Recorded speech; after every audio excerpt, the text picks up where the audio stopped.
duhimbaze izina ry'Uhoraho niryo jambo shaka dusangire riri muri Zaburi ya 34 murongo wa 3 haravuga ngo nimuhimbazanye nanje Uhoraho dushirane hejuru izina ryiwe. Ndakwifuriza kwiyindwi yo kubera indwi yo guhimbaza izina ry'Uhoraho. Mu byo tuvuga mu byo dukora hazobemwe guhimbaza izina ry'Uhoraho.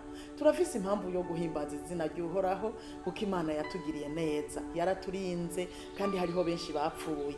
Muntu gihumeka iyi ndwi ntuzotangwe guhimbaza izina ry'Uhoraho. Imana yaraturokoye mu byago byinshi cyane, birakwiye ko tuyishima, birakwiye ko tuyihimbaza.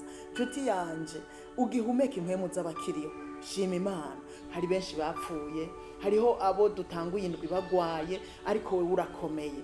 Ariko n'uwugwaye ndamuhamagarira kwa gihumeka, hariho ivyizigiro aze yifatanye natwe guhimbaza izina ry'Uhoraho. Imana yatugiriye neza mu gihugu, turakwiye kuyihimbaza. Imana yatugiriye neza mu miryango, turakwiye kuyihimbaza. Imana yatugiriye neza mu ishengero, turakwiye kuyihimbaza. Imana yadutabaye mu byago byinshi, haba mu gihugu cyacu, haba mu miryango, hari ibyago byagiye bitubako, ariko Imana iradutabara. Imana yatubereye umwizigirwa, ntiyaduhemukiye n'umunsi n'umwe, kandi nta n'umugambi izogira yo kuduhemukira. Yamara umwizigirwa ibihe byose.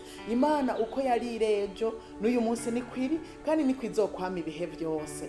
Rero ntugire ubwoba, iyi iri impamvu yo kumuhimbaza, kuko wibuka ko atazoguhemukira, wibuka ko atazokwigira hindagurika, ariko azobandanya kubera umwizigirwa. Iyi ndwi inshuti yanje uze wibuke aho Imana yagukuye, uyihimbaze. Uze wibuke ibitangaza Imana yakoze mu buzima bwawe, uyihimbaze. Imana yakugiriye neza. Hari igihe kumbure washonjira kugaburira, hari igihe kumbure wari waburaniwe, Imana iraseruka. Hari ibihe wari ubuza amahoro, Imana iraziguha amahoro. Hari ibihe abagenzi n'inshuti bagutaye, Imana irazira guhindukirira. Munyuma ubu w'igikundiro, ibyo byose uzovyibuke, hanyuma uhimbaze izina ry'Uhoraho. Yadukoreye byinshi bikomeye. Umuntu wese icari, umuntu wese ahageze, nta numwe adafise impamvu yo guhimbaza izina ry'Uhoraho.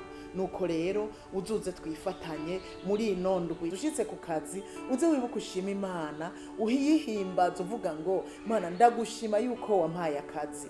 Ugeze mu muryango abana bakiruka bakagusanganira, uze uhimbaza Imana. Ugeze mu nshuti, mu bagenzi, uze wibuka ushima Imana. Ibizokubako byose mbere naho bitogenda neza, naho nyene ndakwibutsa gushima Imana, kuko kubakunda Imana byose bifataniriza hamwe kubazanira ibyiza. Ni Imana ikora ibikomeye, ni Imana ikora ibihambaye. Imana iha kuvyara ingumba, Imana iha abakene kwicarana n'abahambaye, ibakuye mu mukungugu, ibakuye ku cyavu. Ndaguhamagariye kuyishima kuko ni byinshi yakoze mu bugingo bwawe.